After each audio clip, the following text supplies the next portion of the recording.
should wait for people to join. Here they come, here they come. So I was thinking back to my time in India last night. We had the monsoons yesterday afternoon.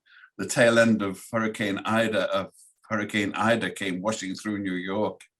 I heard, and the subway system was drowned, and buses were waterlogged, and all sorts of interesting stories. I was watching Broadway here. It looked like a river. It was the water gushing down the hill. But there's something very comforting about being in a warm, dry place, watching the rain outside. I suppose it's the essence. Hello, I think we can start now. Hello, everybody. I am Ian Williams, President of the Foreign Press Association of New York, and it is with great pleasure, personal and professional, that I am here to introduce. Everyone keeps calling you Dr. Shashi Tharoor, but as we used to know with you at Shashi Tharoor. Yes, Shashi will do, thank you. Yes, the doctor, I have a headache. Not that kind of doctor. Yes, I know. Well, Shashi, I knew when he was a distinguished member of senior staff at the United Nations.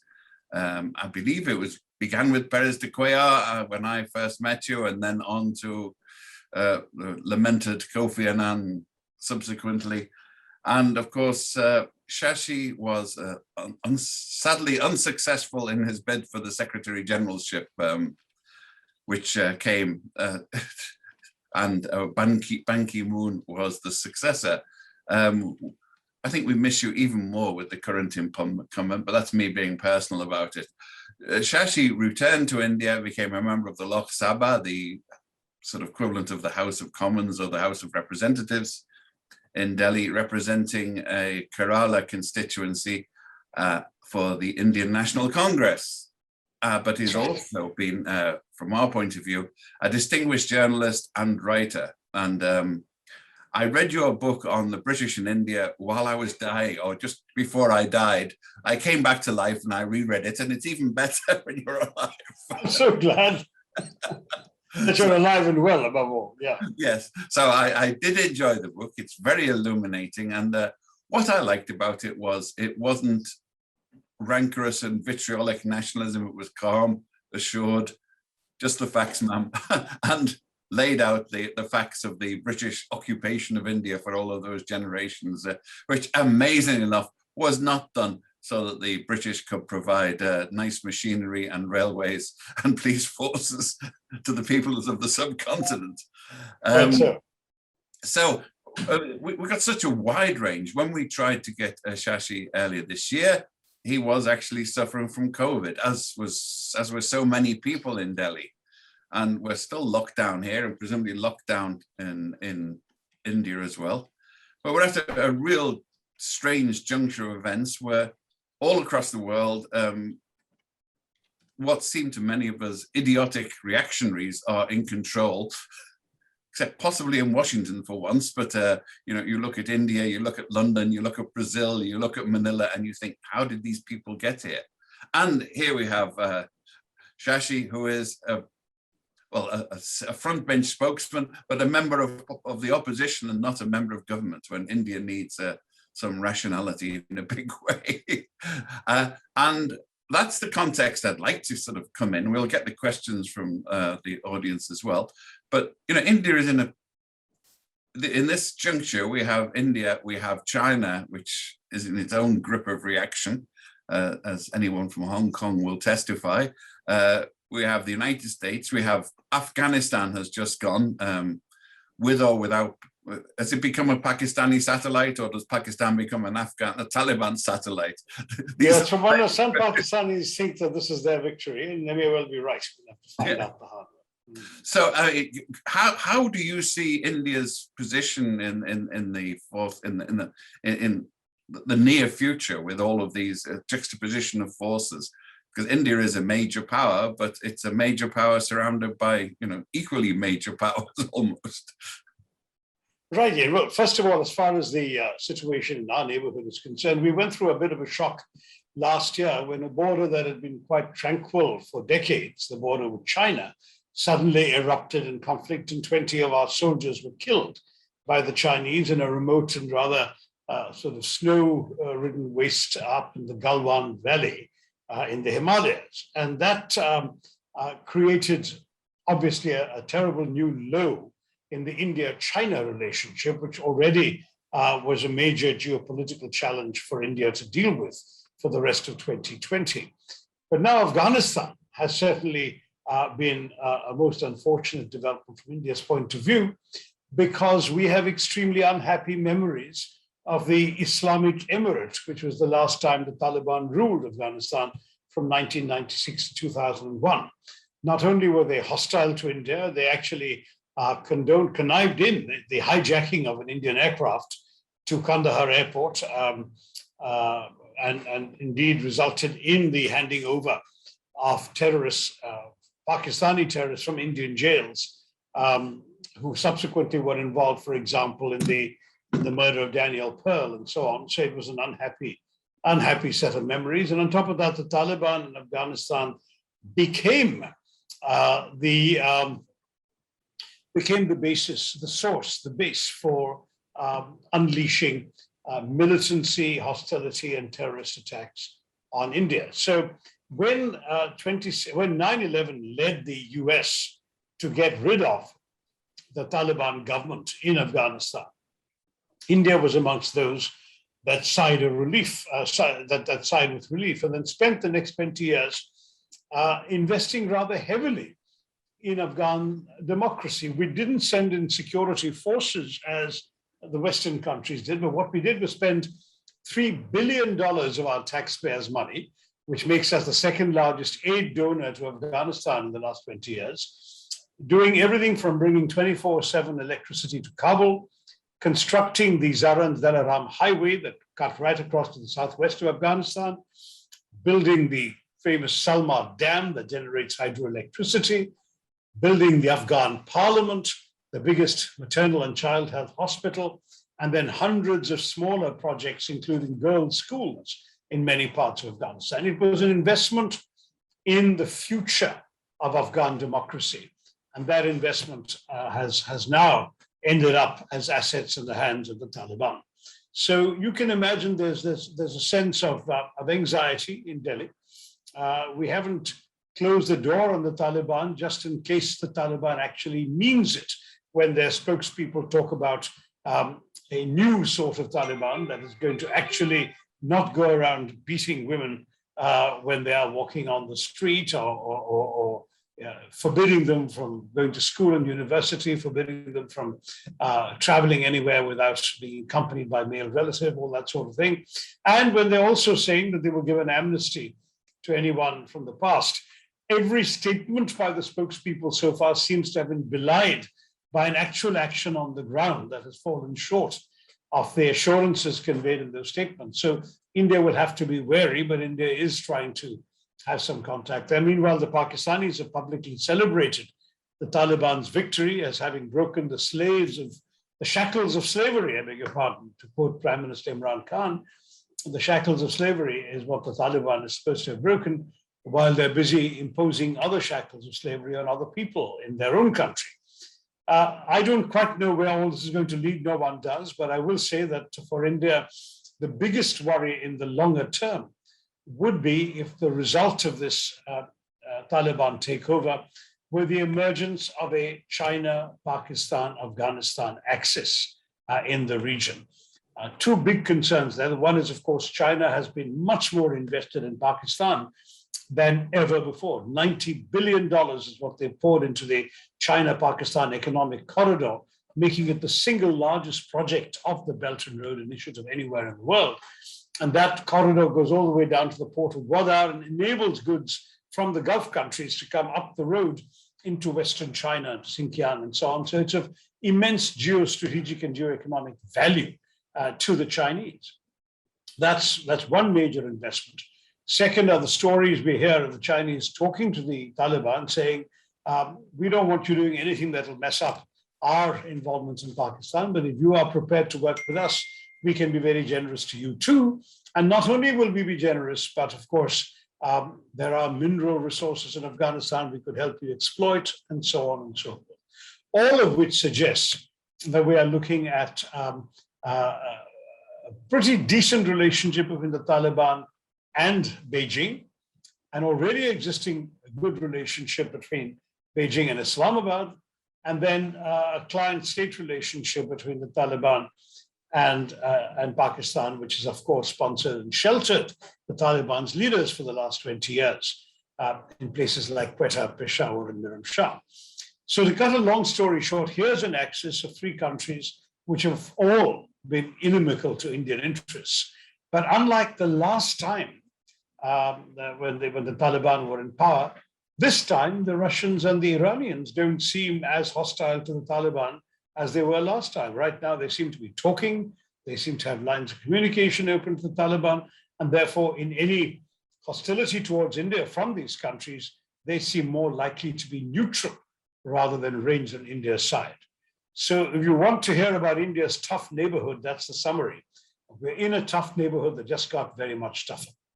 Well, one of the issues that is almost amusing in an ironical way is that we have several countries, Pakistan and the new Afghanistan, based on Islam on their banner, and yet they seem to be remarkably insouciant about the fate of their Muslim colleagues in Western China, and the Uyghurs and others. You don't see that as a potential cause of friction at some point, or are they? No, I think that's geopolitical realism on that point. They issued a statement talking about all the different bits of liberation they were hoping to see happen in the Muslim world, but the Uyghurs were conspicuously left out.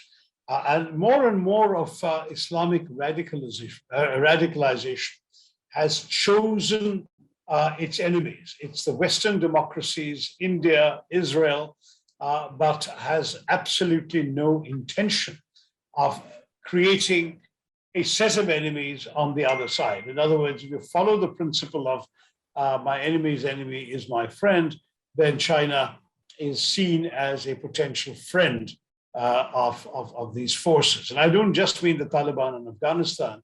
I mean people speaking in the name of ISIS and Al-Qaeda, Daesh, all of the stuff. They all essentially articulate a particular point of view in which the fall of Kabul is to be followed by Kashmir, for example, and other long-standing targets of the Islamist extremists.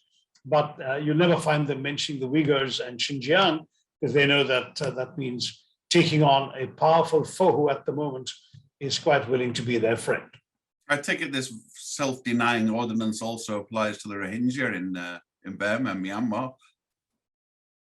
Well, I mean, yes, I mean, you can go on and on with examples.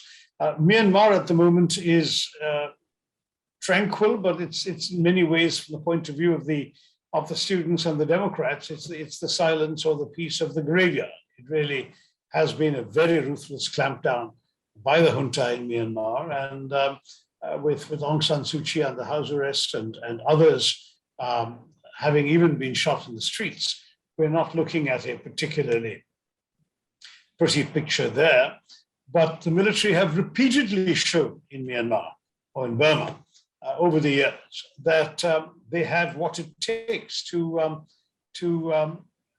not only wield power, but wield control over any Democrat they may allow to hold power temporarily. So it doesn't look like we're going to see anything but a reversion to the norm. Aung San Suu Kyi seemed to be gradually exploring an increase in her authority, and the voters gave it to her and to her party, and the military promptly took it back, as they did in 91, 92, and as they did in 61, 62. There's nothing new under the sun in that way. Mm-hmm. Well, one of the major Chinese exports in this period has been political technology, the technology of political control. And I think it was in use in Myanmar. How is the Modi government on its use of electronics to control dissent in India? Because we know the journalists are having a hard time, and many others who are dissidents. I'm assuming you're alluding to the Pegasus scandal that rocked our parliament during the monsoon session. As you know, there was this investigation done under the aegis of a Paris-based NGO called Forbidden Stories, in collaboration with Amnesty International, that established that large numbers of people had inserted onto their telephones spyware under the brand name Pegasus, sold by an Israeli company, NSO. NSO revealed that they only sell that technology to governments, and what is more, that governments have to be vetted by the Ministry of Defense in Israel, because Israel classifies the Pegasus spyware as actually being military-grade weapons. I mean, it is a military-grade weapon, it's weapons technology we're talking about. Now, this Pegasus spyware basically sits on your phone and gives command of it, of every single thing you're seeing, hearing, watching, typing, reading on it, to the spooks who have you in their sights. And that was bad enough, but then it turned out that a target list was leaked of some 5,000 names in 40 countries, I think it was. And it turned out that the Indian names involved entirely opposition politicians, the election strategist of the West Bengal chief minister in a tightly fought election against the ruling party, 40 journalists who are political journalists covering political beats and talking to opposition journalists. And in other words, it's bad enough if this spyware has been taken by some hostile foreign power and parked on Indian dignitaries' phones, as it were. That would be a national security threat. But if it's actually been taken by the government and parked on the phones of its opposition, that is both illegal, because there is no law that permits it, and unethical because it involves spending taxpayers' money for the narrow partisan benefit of one political party, as well as being a fundamental threat to Indian democracy itself. So that's been a huge issue that has consumed and rocked the political class. But needless to say, the government has stalled all discussion of this in Parliament, will not confirm or deny. Well, they've denied that any unauthorized interception has taken place, but that's almost beside the point. You couldn't authorize, you can't authorize in any case the placing of spyware because the law explicitly forbids it. There are specific procedures and fairly robust ones amplified by the Supreme Court under which lawful interception of communications can take place for specific purposes and for finite periods of time. But nothing permits the government to plant spyware in anybody's phone. That's explicitly disallowed and carries a hefty fine and 3 years in prison if anyone's caught doing it. So there are not only politicians agitated about this, there are a slew of cases before the Supreme Court as well. So you haven't heard the last of this issue in India. Well, the BJP does appear to have learned from their Republican colleagues in America that control of the courts is one of the best ways to control the political system. Would you have any comment on that? For the moment, I'd rather vest my hopes in the independence of the judiciary, especially since in India, it has a long and hoary tradition of independence, going back, I must admit, to the British days, though, I have some complaints about the rule of law in colonial times, but still the respect for the rule of law has been entrenched. We've seen a number of unpopular judgments, unpopular with the government of the day in various places. So I'm reasonably confident, I'm hopeful that the judiciary will look at this. In any case, I have no doubt that they will do better than a parliament that is dominated by an overwhelming governmental majority. Gokul Gopakuma, I hope I've pronounced it properly, says the Taliban want to maintain Afghanistan's trade, economic and political relations with India. The senior leader of the outfit, Shah Mohammad Abbas Stanakazai, has said. The comment is, to believe in the Taliban now, wouldn't you have to grieve tomorrow? I mean, do you think there's a real chance that there is a reformist wing in the Taliban who want to integrate it into a... Well, there is a presentable... there is a presentable face of the Taliban, and Stanakazai represents it. He has been leading the political office of the Taliban in Doha, Qatar, for some years now, since 2018. and has been speaking to foreign diplomats, including Indian ones, and to the press. Stanik Sai was actually trained as a young army officer in the 1980s at the Indian Military Academy in Dehradun. So he has a number of Indian friends, classmates, and I'm told enjoys a mean cup of Indian tea, chai. But that doesn't necessarily mean that he commands, that his words are law for those who are controlling things in Kabul. That's part of the problem. It's still a very inchoate system, Ian, and you don't really know, whether what the spokespeople say is what the gun wielders are going to do. As I said earlier, we've seen, for example, statements being made by spokespeople, all of which have been violated by actions on the streets the very same day or the very next day. And having one presentable face saying nice things and another nasty one doing the opposite is the classic good cop, bad cop strategy. But there's no point talking only to the good cop if you're on the receiving end of the bad cop all the time. This is the uncertainty in analyzing what's going on. I'll also add that the questioner's skepticism about the Taliban is entirely warranted and is an accurate reflection of India's previous bad experience with them. But right now, I would counter that with a question saying, what choice do we have? I mean, what on earth should we do?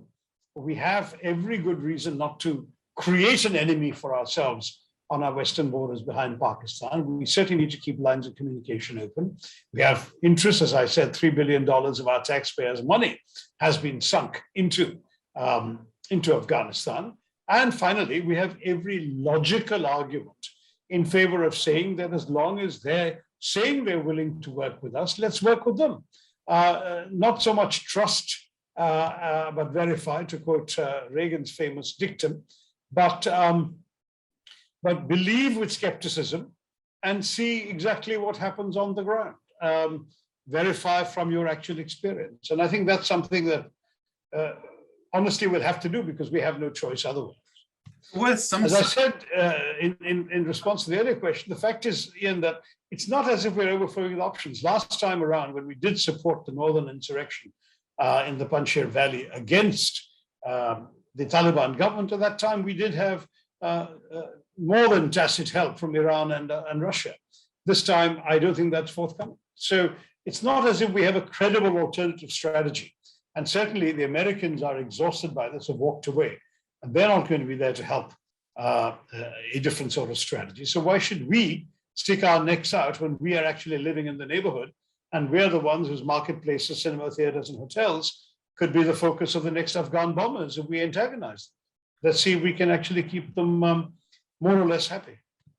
Now, no one expects political stuff to be all done out in the open, but the media reports in America have shown that the Taliban actually cooperated in the evacuation of people to the airport. They got Taliban escorts, and this bespeaks a sort of fairly intimate level of communication between US forces on the ground and the Taliban, which neither side, for obvious reasons, wants to be too publicized. Fair enough. And in practice, when I heard there were 13 checkpoints in the city of Kabul between the center of the city and the airport, clearly you weren't going to get through those without having some sort of coordination with the Taliban. Those checkpoints are manned by different Taliban people. So yes, there must have been coordination. And every country that evacuated its nationals must have coordinated with the Taliban in order to do so effectively. I'll raise my cup of Darjeeling tea every morning. Good for you. I'm on hot water now because you're. Pot of Darjeeling. I hope I'm not too hoarse and I'm audible and clear, which is what matters. So this might be a bit close to home for you. From Sridharan Tamil Mogan, why is the Indian National Congress still investing in Rahul Gandhi? Well, because he is somebody who has an enormous amount of support within the party. Ultimately, parties reflect in many ways the wishes of their workers. And I think there's very little doubt that, very frankly, Rahul Gandhi is the preferred choice the vast majority of Congress Party workers, and that is the short answer to your friend's question. Now, it's true that that he has given up the presidency of the party last year, I beg your pardon, a couple of years ago, and that as a result, the long continuation of an interim arrangement has raised eyebrows.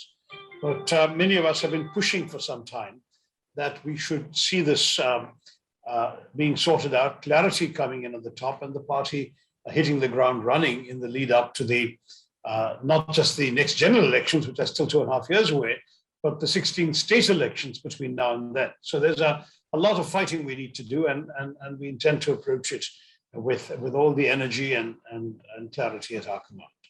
It is very difficult to mount an effective campaign with an interim leadership when you've got a fairly entrenched government leadership in the sense of Modi and the BJP.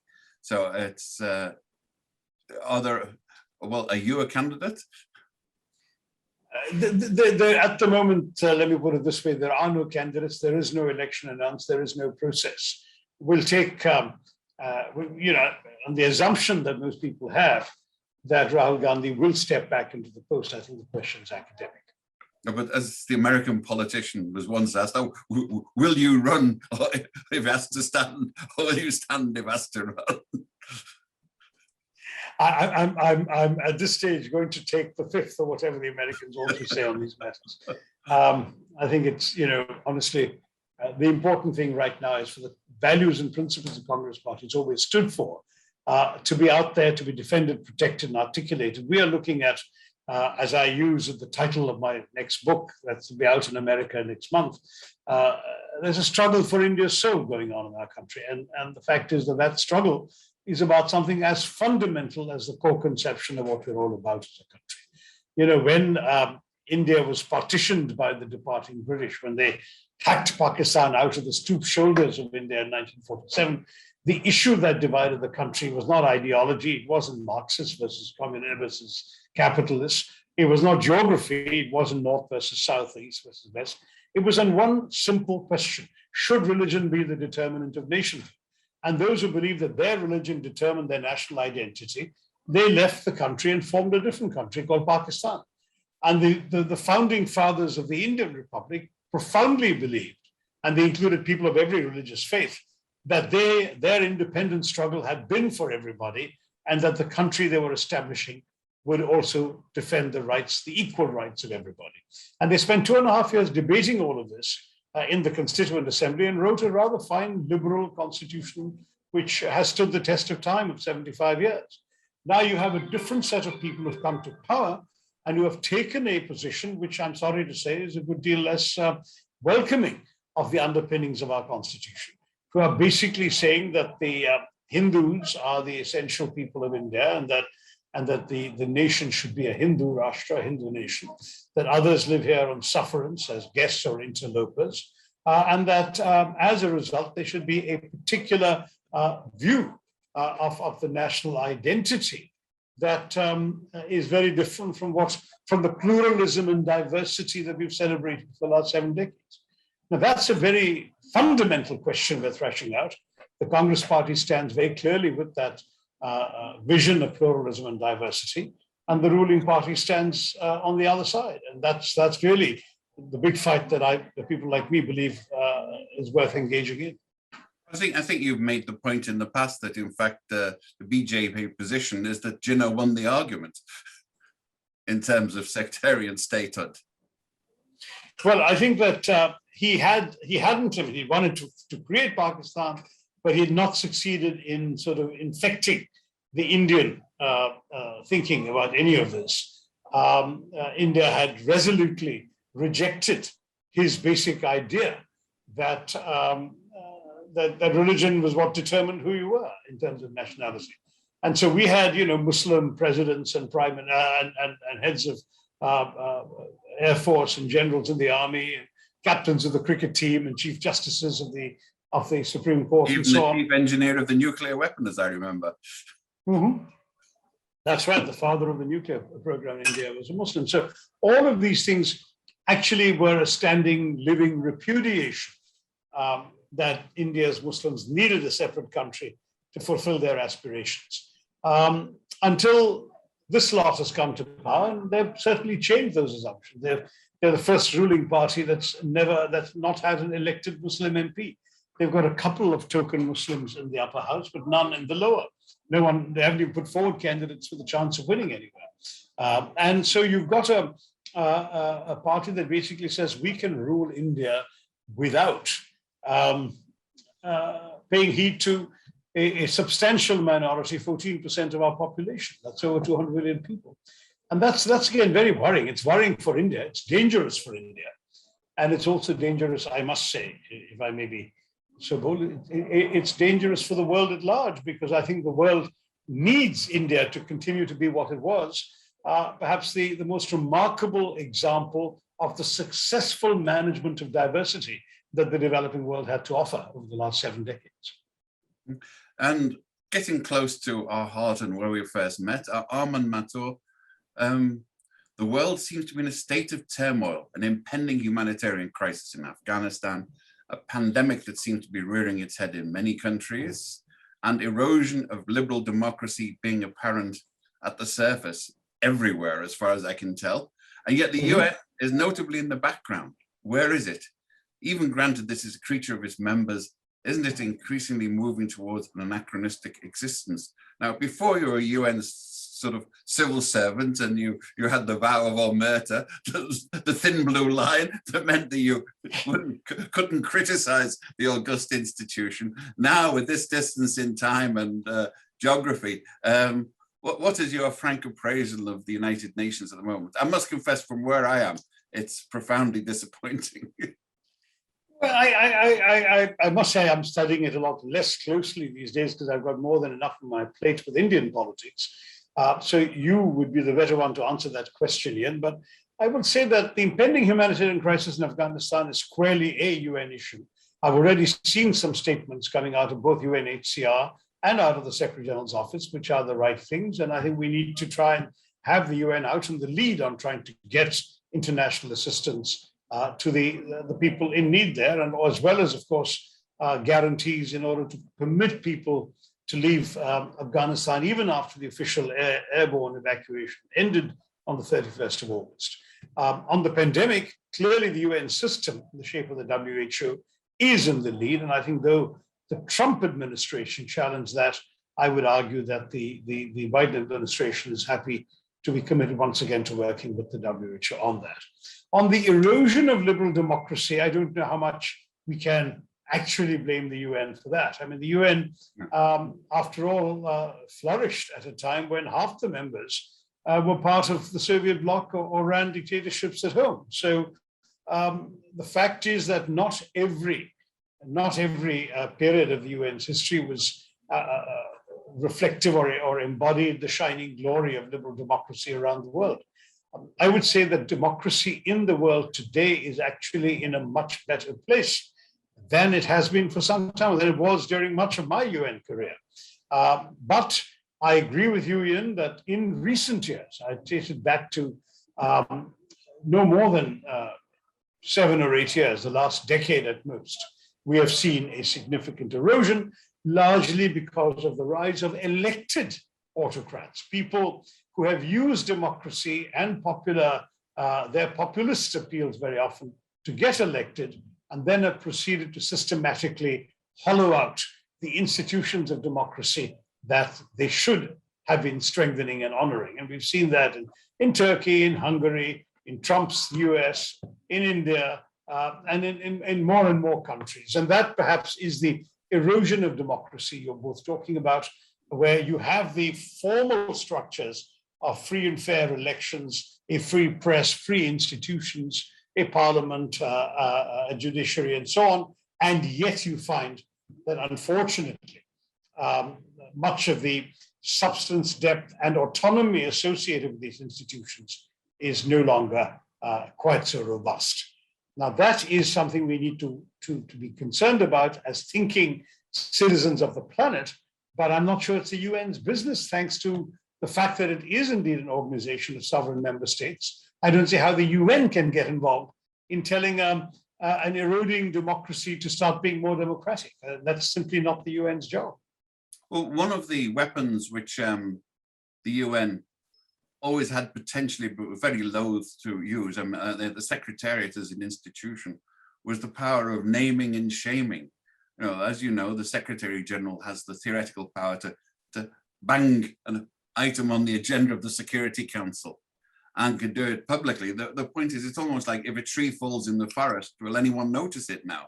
If a Secretary General goes up and says, this is your job, you do something about it. You, China, you, Britain, you, France, pull your finger up, do something, you know, do something. Would it have any effect?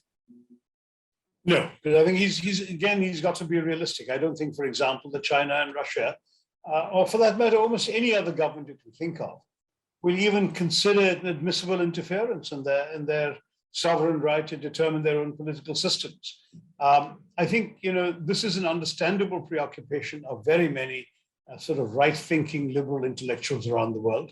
You and I are probably card-carrying members of that brigade, but to look to the UN to solve every single one of our concerns is not realistic, because the UN works effectively, when it does work effectively, as an emanation of the member states that constitute it, by staying out of most of the internal political arrangements of those member states.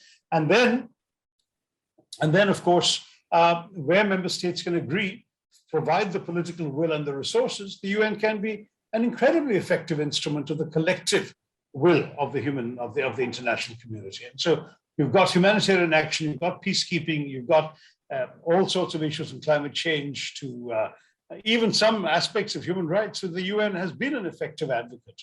But when it comes to internal political deficiencies of would-be democracies, I think it's hands-off UN. I think the Secretary General, any Secretary General will probably recognize that.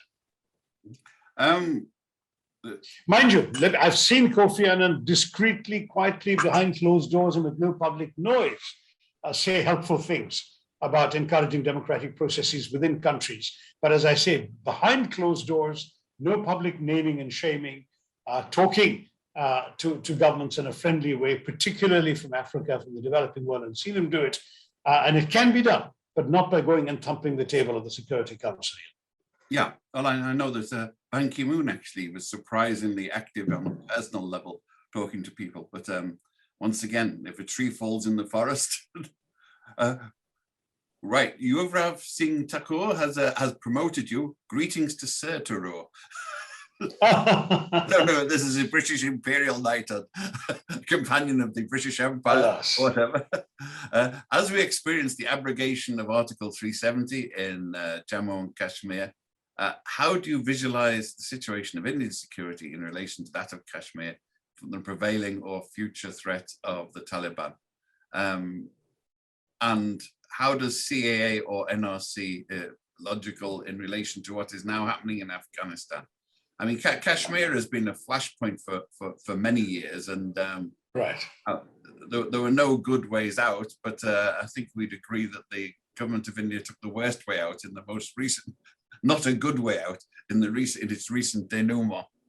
Right. Well, Kashmir remains a serious problem child, as it were, for Indian democracy and Indian security. I was actually supposed to be there today, and I would have done this chat, from there, except that today a well-known nonagenarian separatist passed away, and there were some tensions associated with his funeral, which resulted in a curfew and the temporary interruption of telecoms, internet, and so on.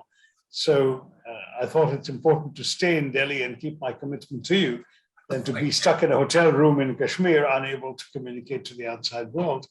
And therefore, I actually left it. And I'm going to go tomorrow morning leading a parliamentary committee, ironically enough, a parliamentary committee on information technology, to look at the situation there. Having said that, the questioner asked about the abrogation of Article 370, which was a decision that I opposed in Parliament, a decision taken by the present government. But that is now history. That's happened a year ago. And I think the current debate now is more about the restoration of statehood within the Indian Union rather than the restoration of Article 370, which guaranteed a certain level of autonomy that Jammu and Kashmir has indeed been deprived of since then. But the restoration of statehood is rightly on the agenda, and my party supports it as well.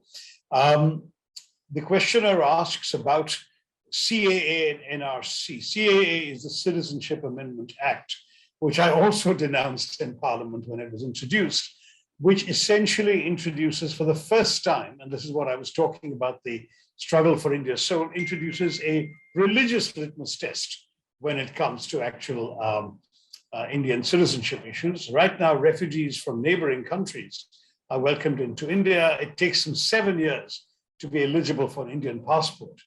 But the CAA would actually fast track people from neighboring countries from every religious background but Muslim for a 5-year process rather than a 7-year process. Now, you may think that's a trivial issue, but it's not, because it's the first time that by enumerating specific faiths in a piece of legislation, an Indian government has, in a secular state, in a state that has traditionally respected and embraced diversity, actually discriminated against the omitted faith, in this case, Islam.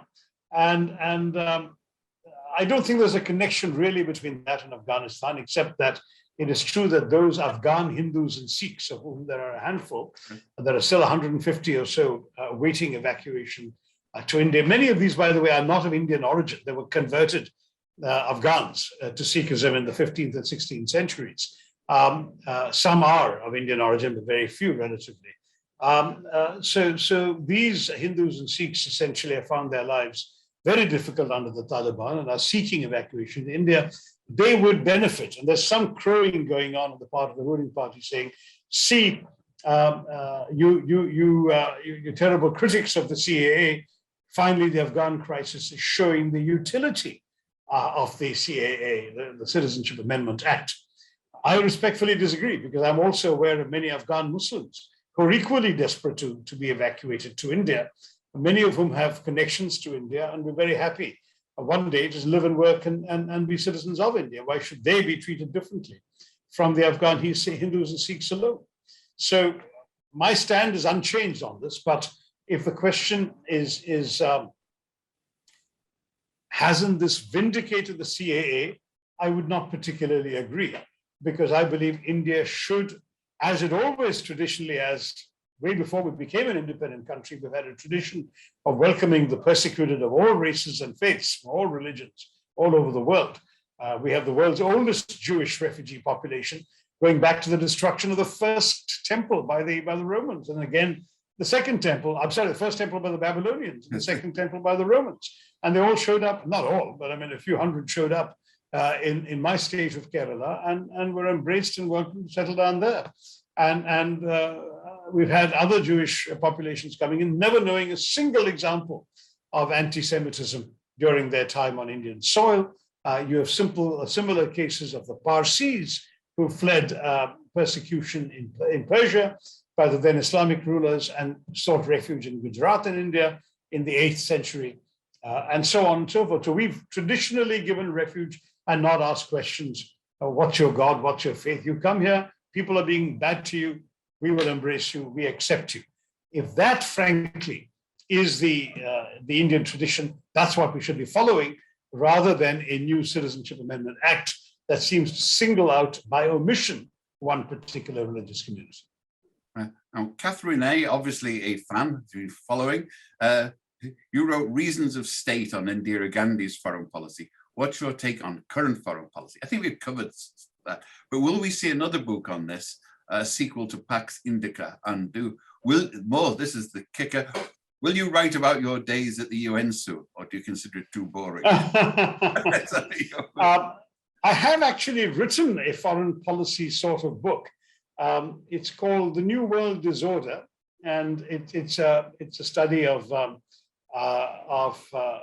frankly, the way the world is at the beginning, just before COVID struck. It's co-authored with my friend Samir Saran, who leads an Indian think tank called the Observer Research Foundation. It's not published in the US, but a good old Amazon will get it for you if you're interested. So that's on international affairs. But I think after Pax Indica, I've kind of moved on to other sets of concerns. And though there is a section on Narendra Modi's foreign policy in my book, The Paradoxical Prime Minister, which talks about his first term, I don't really plan to devote an entire book to foreign policy in the foreseeable future. Will I write about my days in the UN? I don't know. Ian, I once nurtured ideas of writing a novel about the UN, never quite found the time to write any fiction, because fiction requires not just time, which is scarce enough, but a space inside your head to create an alternative universe and populate it with characters and episodes and lines of dialogue that are as real to you as what you're going through in daily life. And my daily life has been too demanding for the last 20 odd years, both at the UN and in Indian politics, surely to permit me to write fiction. But a memoir one day, well, I think when it's clear that I have not much left that I'm capable of achieving in politics or public life, maybe I will retire to a cubbyhole somewhere and churn out a memoir that will satisfy the questioner by talking about my UN days. Who knows, or by then my memory may have faded to such a point that it may be an unreliable memoir of my time at the UN. And all of you who were there may correct me. I'd respectfully submit that in the light of fiction, the UN Secretariat, its environs, provide an alternative reality. You don't have to invent a fantastic it exists. You're in it and you observed it. It was a sort of, how should we say, Trigvili through the looking glass almost, if you take it on.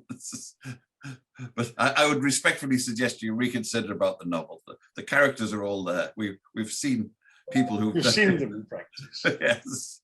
Arman Mathur again, once now the US is withdrawn from Afghanistan, many seem to hail it as a symbol of the weakening of the West in their self-proclaimed role as the harbinger of democracy.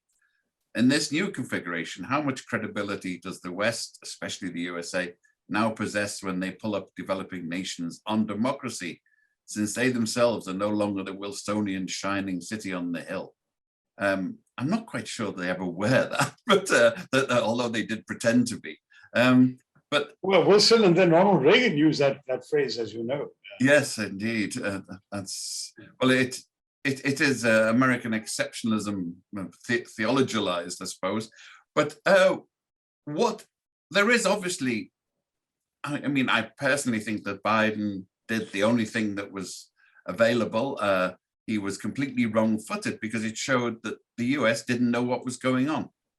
It reminded me of in Iran when the diplomats from the American embassy were driving all the way to in from the city and didn't notice the death to the Shah signs all on the way and believed everything the embassy told them because they couldn't read Farsi. And in this case, of course, that they couldn't read Dari or Farsi.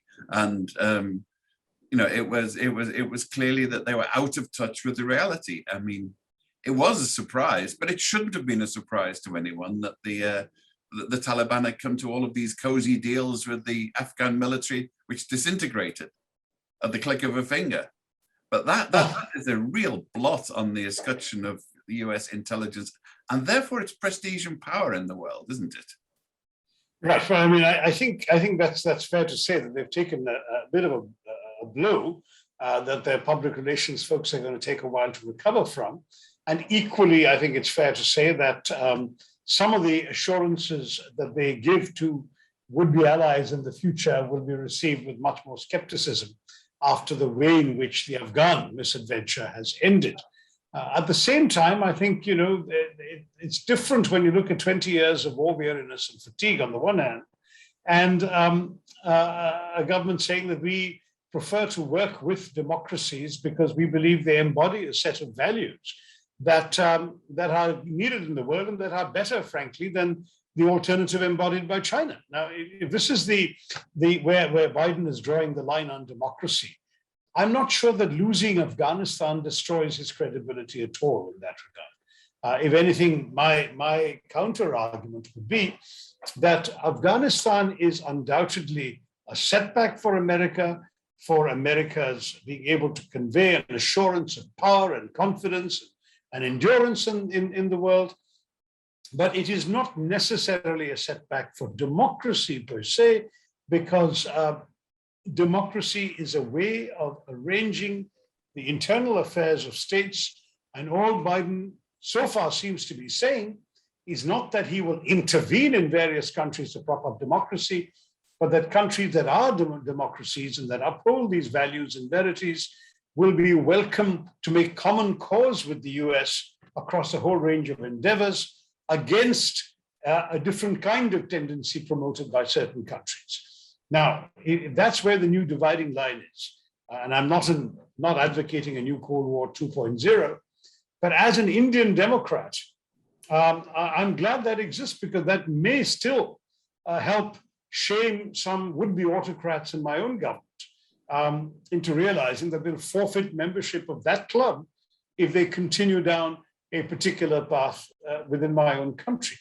And therefore, that gives hope to people who want to see pluralist countries, who want to see liberal democracies, who want to see free institutions within countries around the world flourishing and getting moral support from the biggest one of them all and the richest one of them all. So that's something which I believe is worth doing. I think young Arman Mathur has asked an important question, but I think he's conflated two unrelated things.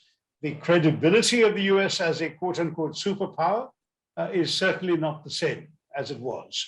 But the legitimacy of its ideas about democracy as an inherently healthy way of ordering societies, that's something where I think many of us would agree, given the realities of our own countries, that we really ought to fight for the values and principles of democracy in our own societies as well. Biden has an unenviable task, which I think he's not handling too badly. How do you stand up for principles vis-a-vis China without provoking a Cold War? So on the one hand, you can kowtow and give them what they want and say, by the way, here's Taiwan and Hong Kong on a plate. Would you like sauce with it? Or do you stand up? Look, Ian, I mean, our problem with the Chinese has become more serious than a Cold War. I mean, I suppose there is a Cold War, but there is certainly a hot war that we've just been trying to recover from. No shot had been fired in anger across the snowy wastes of the Himalayas since 1976. And suddenly you have this incredibly unnecessary misadventure by the Chinese, which end up with 20 of our soldiers dead, so they can get some trivial tactical gain over a sort of a little nook of land, the junction of the Shyok and Galwan valleys, which honestly they will only need in the event of a war that we should never have expected they would want to fight. So it was a really bizarre development, and it certainly made many of us rock back on our heels and think about what exactly China's intentions are in the subcontinent, and if indeed there is the serious emergence of a hostile axis of China, Pakistan, and Afghanistan. So to my mind, these are things that we worry about, and the Cold War per se with China is not quite a Cold War in the US-Soviet sense, because China is our largest trading partner. Well, it depends on how you count. So when you add services, the US is our largest trading partner. And if you look at oil, the UAE probably, and the Gulf countries, the GCC will be our largest trading partner. But China is a very, very big player in our export-import trade, about $80 billion, which in the Indian economy is a substantial sum of money. And that's not been the case with previous Cold Wars. The US and the Soviet Union had practically no engagement with each other, economic or otherwise.